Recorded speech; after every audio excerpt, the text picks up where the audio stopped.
disebutkan yang terlihat agak ilmiah dan banyak memakan korban, bahwa Nabi SAW suatu hari berkata kepada Bilal, "Wahai Bilal, aku mendengar suara terompak engkau, sendal engkau, ya, di dalam surga. Amalan apa yang engkau lakukan sehingga engkau mendahului aku dalam hal ini?" Maka Bilal menjawab, "Tidaklah aku wudu, melainkan aku sholat 2 rakaat setelah itu."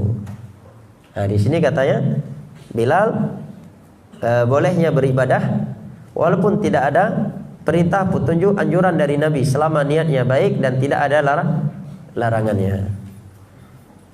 Maka kata para ulama, pendalilan tersebut amatlah jauh dari konteks hadis itu sendiri.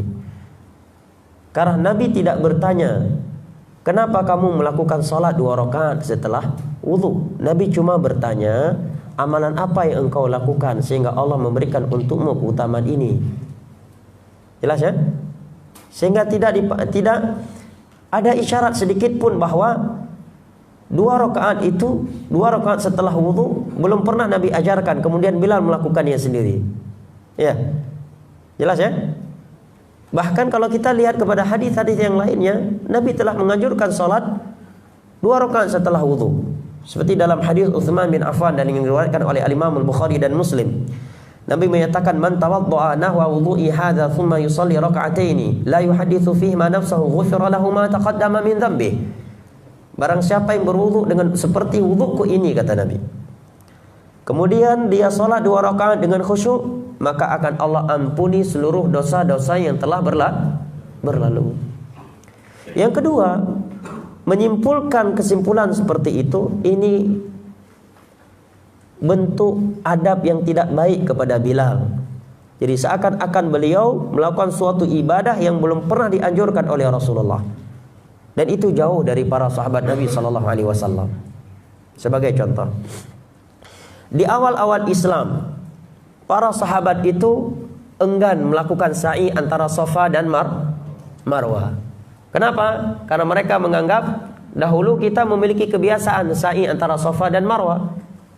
Sementara dakwah Nabi ini selalu menyelisih budaya jahiliyah. Begitu mereka pergi haji atau umrah di awal-awal Islam, agak merasa berat ingin melakukan ibadah sa'i dan antara Safa dan Marwah, sampai turun firman Allah Jalla wa Ala, "Inna Safa wal Marwata min sya'airillah, faman hajjal baita aw i'tamara fala junaha alaihi an yattawafa bihima."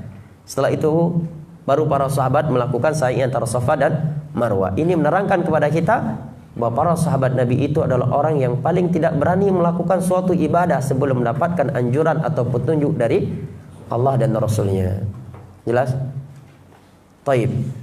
Kemudian andai kata pun kita mengalah, anggaplah Bilal melakukannya sebelum mengetahuinya dari Nabi, maka kita katakan setelah itu Nabi mengikrarkannya, ya kan, membenarkannya, maka sudah menjadi hadis.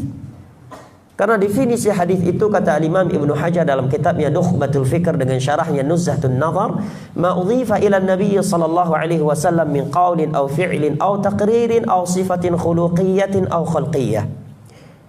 Sesuatu yang dinisbatkan kepada Nabi berupa ucapan, perbuatan, takrir, ikrar, atau sifat beliau yang berkaitan dengan postur tubuh atau akhlaknya.